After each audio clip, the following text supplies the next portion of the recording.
tanghalian na. True ang haggard. Nakapagod, Diyos ko. Ay, hala, yung wallet ko. Ano ka? Baliw ka, saan mo nilagay? Naiwan ko ata sa room, te. Sama mo nga ako. Di ba nilagay mo yun sa bag mo? Hindi, alam ko, pinatong ko yun sa room, eh. Nandun yun sa may ano. Check mo muna. Sa may ano, wala yun dito sa may bag ko. Ay, ito pala. Grabe, nabusog ako mga te. Dami ko nakain. Yung tumbler ko. Gagi yung tumbler ko. Ay, ito naiwan ko sa kantin. Tapos, ay, ito yung salamin ko. Tingnan mo nga, baka naupuan mo. Ate ko, nasa ulo mo. Tutuklawin ka na. Ay, ang syunga. Kasi yun, parang nakita ko sa my day niya na parang may nagaan. Hala, yung cellphone ko! Teka, kalagay mo lang sa kilikili mo. Diyos ko ka. Kinabahan ako, lumabas yung puso ko.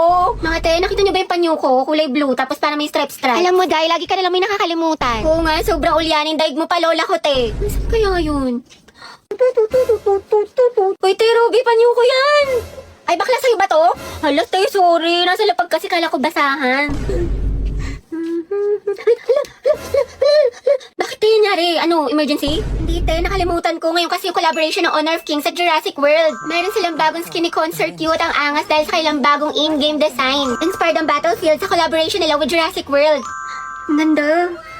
Wow, pasabog ang collab. Pero ang OA mo, te. Kala ko naman may masamang nangyari sa'yo. Hi guys, ang dami sa inyo nagre-request ng house tour. So ito, welcome to our humble home. So ito guys, yung aming garden. Dito naglalaro yung mga pets ko. Next naman guys, ito yung aming swimming pool na sobrang laki. Tapos meron din kami sariling jacuzzi, sauna, aquarium, sirena, lahat na. Next naman guys, ito yung mga collection namin ng cars. Tatlo lang yung akin dyan, yung Ferrari, yung Bentley, tsaka yung Range Rover. Kasi yung iba dyan, kay daddy na kasi mahilig siya mag-collect. I think around mga 40 to 50 million yung isa sa mga cars dyan. Busy nga ngayon si daddy kasi meron siyang bagong project. Kaya yun, congratulations kay daddy. Next naman guys is our living room. Ayan, sobrang simple lang niya. Ito guys, binili namin ito sa France, mga around 6 million pesos. Next guys, ito aking walk-in closet. Medyo nalilitan pa nga ako pero sabi ni daddy, lalakihan pa daw niya. Di ba nga kasi guys, lagi ako nagsa-shopping tapos nag-out of the country. Ang dami ko nga nabili sa Lululemon sa Hong Kong, mga around 30k HKD. Magkano yun sa peso? I think mga 250k ganun. Pinapagalitan nga ako ni daddy pero wala siyang magagawa, pang pilates ko to. And I also got a new Louis Vuitton bag. Nabili ko siya sa Singapore, mga around 5 to 6 million pesos. May alis pa nga ako guys next week sa Switzerland, kaya abangan niyo yung vlog ko doon. Dapat nga guys, may alis pa ako mamaya kaso kasi umuulan, bumabaha dyan sa labas. Pero baka gamitin na lang namin yung private jet namin. Yun lang guys, thank you dad for being my never-ending ATM machine. Ang ganda talaga ni Barbie. Totoo, ang fresh niya kahit na walang makeup. Uy, talaga ba? Bakit ang pula ng labi niya? Sana all.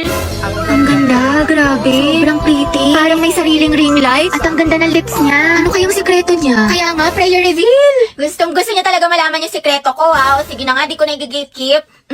Ito yung She Glam Crystal Glaze Lip Care. Your no makeup essential. Dahil ito ay lip tint and lip care in one. The more that you use this product, the more nagaganda yung mga labi ninyo. It's so moisturizing, instant shine, and visible lip line improvement in 14 days. Different colors, different moods.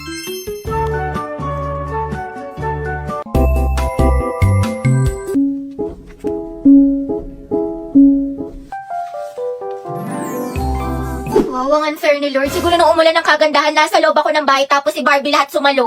Ganda-ganda eh, tsaka ang juicy ng lips. Oh, baka good lip care lang to. Kay te, Ano? ang gwapa ni Kuya naka-blue. Ay, oo nga. Diba? Ha? Asan te? Ay, ayun ba? Ayun o. Baliw ka te, huwag mo ituro. Mga box, bet ko yung dress ni ate. Saan niya kaya nabili? Sa true lang bakla, sobrang pretty. Gusto mo tanong ko? Huwag na, sis. Ate, saan mo daw nabili yung dress mo? Sabi niya, napaka-slay. Bagay sa'yo. Si bakla talaga, di nahihiya. Takot social anxiety sa'yo, te. Over naman sa ass. Pero yun, te, feeling ko talaga, Yeah. parang, OMG, favorite song ko yan, te. Favorite song ko yan. Huwag ka mga ate, huwag ka mga Yan ate. naman si ante. Begging you. Hands up. Uy, te, eksena ka na sa public place tayo. Daming tao. Gardo, may baliw. Back up. Ano ba yan mga te? Wala na tayong kwarta, pambili ng pagkain, di makapag-cloud chase. Kaya nga eh, pero wag ka mag-alala te, ako bahala. Sis, Hello po, ate. pwedeng pera ako niyan, pang story lang. Mga te, 0.5. Thank you, be. Nagugutom na ako. Dahil, pahingin naman ako yun. Sure, ito. Salamat, te. Sarap, cheesy. Hoy, Ruby, kilala mo ba yun si ate? Hindi. Anong section mo, te? Mabini. Uy, talaga, kami section Rizal. Pengi pa nga ako, be. Uy, gusto niyo din? Wow, ate, nag-alok ka pa talaga. Binuraot mo na nga lang yan. Berry, sa picturean mo nga ako, pang-i-story ko lang. Go, support ako dyan. Opak, ang ganda. Ang sikip. Sobrang Latina. Thank you, te. Hello, MJ! Ay, bakit? Pangit makakuha ko. Hindi, te. Ang ganda-ganda nga ng kuha mo. Ako lang yung tsaka. Sobrang flat ng ilong ko. Tsaka halatang halata yung double chin ko. Ang taba. Hindi naman, OA ka. Tsaka wala akong kaibigan na pangit, te. Ang ganda-ganda mo kaya. Hindi, te. Ang pangit ko dito. Tingnan mo naman. O, diba? Halatang chubby yung chicks ko. Huwag ka na mag-alala, te. May solusyon ako sa problema mo. Ito ang kailangan mo.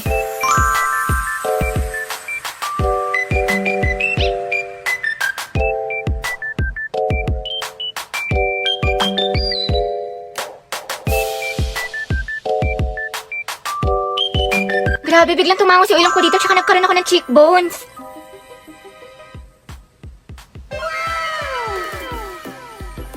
You're the best talaga, Day. Kilalang kilala mo ko. I got you, girl. O, diba mas na-enhance yung beauty mo tsaka mas snatch ka na tignan? Hoy, te, balita ko break na kayo ni Lucas. Break na kami noon. Ew, yuck, kadire. Pre, wala na pala kayo ni Gabi. Silya, di na yun kasama sa paglipad ng eroplano total para sa lahat yung na yun. Feeling gwapo, may putok naman. Piso lang yung tawas, di makabili. Ano, gusto pa pogi, ayaw tawas? Aray ko. Bili ng makeup, di naman nagtututbrush. Bounce na ako dyan, pre. Ang baho ng hininga, amoy pampers. Tsaka ang lakas-lakas mag-cheat. Mukha namang sigbin. Diyos ko, nagsisisi nga akong sinagot ko yun eh. Kapal-kapal ang filter sa social media pero sa personal, boom! Ngep, pasa. Sleep lang daw kasi inaantok pero may kasamang iba. Ang lakas tuyuin, laging galit. Puro ML, di naman marunong gumawa ng assignment. Wala siyang bitaw o mababaing para sa kalsada. Magsama sila ng girl best friend niya, total pares naman silang basura. Napaka-toxic, tamang hinala palagi. Gold digger daw, eh wala namang gold na madidig sa kanya. Hala, nagkabalikan kayo. Ay, oo, may konting misunderstanding lang, pero stay strong pa din kami. Tama, hindi kami maghihiwalay.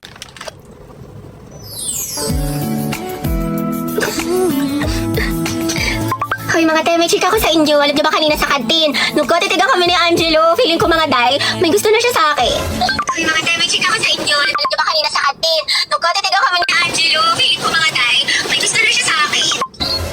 Oo, te, baliw na baliw yun sa'yo. Gusto ka rin nun. Bakla, nagkatitigan lang may gusto na kagad. Over naman sa fantasy, lawak na imagination mo, te. Tapos guys, meron pa. Ay, wait lang, pero lipat muna tayo sa live place. So ito na nga mga ate ko, ang chismis. Feeling ko talaga mga te, ako pinaparinggan niya sa mga shared post niya.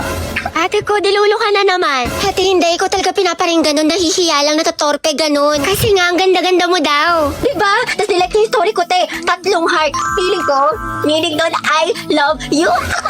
Bagay na bagay kayo te, support. Kunin niyo ako ninang sa mga anak niyo ah. Uy, mga te, blind leading the blind ang atake niyo dyan, Diyos ko. Bakla, lagi niyong binuview yung story ko, so for sure, crush niya din ako. Ay sige Hetty, magpakadilulo ka pa. Hala, OMG mga te! Na-voice message ka sa akin! Ay, we. Magpapakasal na daw kami! Ay, Lucas, agad.